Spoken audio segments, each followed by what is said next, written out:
Welcome to the Deep Dive. Today, we're really getting into a masterpiece, Michelangelo's Pietà. It's one of those works everyone sort of knows, but there's so much beneath the surface. Exactly. We've got sources covering, how it was made, where it was originally meant to go, the artistry. The interpretation, how it's traveled through time, yeah. So our goal, really, is to figure out what makes it so powerful, so enduring, especially since, well, seeing it today isn't quite what it used to be. Right. Let's unpack what makes it a true masterpiece beyond just, oh, it's beautiful. Okay, let's dive in. So Michelangelo lands in Rome in 1496. Young guy. Yeah. Incredibly young, and within just a couple of years, he produces this. His Roman debut, basically. And boom, first acknowledged masterpiece. That's pretty stunning right out of the gate. It really is, to get that kind of recognition so quickly in Rome, of all places. It just underscores his genius. And who commissioned it? A French cardinal? Jean de Bilhères Lagraulas. Which is interesting in itself, isn't it? Tells you, Rome was a real international hub. But why this subject, the Pietà, from a French patron? Well, that's the key point. The Pietà, Mary holding the dead Christ, was much more common in Northern Europe, France, Germany. Ah, right. So the cardinal probably brought that devotional preference with him. Exactly. He likely chose the theme. So Michelangelo, this Italian Renaissance artist, is faced with interpreting a northern theme. That's a fascinating challenge, isn't it? How do you take something often shown with, raw, intense grief? Yeah, sometimes quite graphically. And translate it into that Renaissance ideal of balance, beauty, maybe serenity. Precisely. And consider where it was going, the cardinal's own funerary chapel, inside Old St. Peter's Basilica. Wow, so prime real estate, artistically speaking. Yeah. Huge prestige from the very beginning. Absolutely. And of course, it eventually moved to the current St. Peter's, cementing its importance. Let's talk about the skill.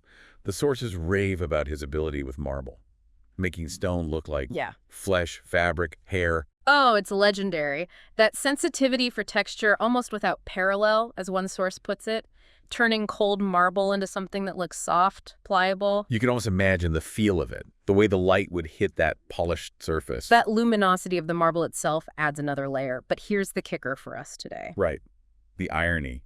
We talk about this incredible texture, this detail. Well, and you can't really get close enough to see it properly. Not anymore, because of the protective glass put up after the attack. Which we'll get to. But yeah, that intimate connection the original viewers must have had, appreciating those subtle textures. We've lost that directness. It's mediated now. Okay, so beyond the skill, his interpretation was also pretty radical for the theme. Definitely. He moves away from that intense, overt sorrow you see in many northern pietas. It's more like a tender sadness, a kind of quiet resignation, maybe. Wow. Very serene. Yes, and perhaps the most talked about aspect, Mary. She looks so young, beautiful, yes, but youthful, almost younger than her son. That caused a stir, didn't it? It did.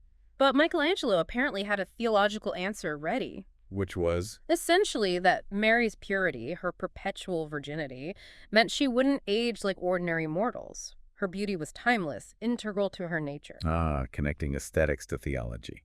Clever. And look at Christ. He seems peaceful, doesn't he? The wounds are there, but they're understated, not grotesque. It's less about the physical suffering, more about redemption. A kind of peaceful transition. Exactly. It aligns with that Renaissance idealization. Even in depicting death, it becomes a serene, almost beautiful event in its own way. There's also that idea about the scale, right? Christ seems maybe a bit small on Mary's lap. Yes, some suggest it's intentional, an echo, perhaps, of the Madonna and child imagery, Mary holding the infant Jesus. Oh, interesting. So it creates a kind of visual loop.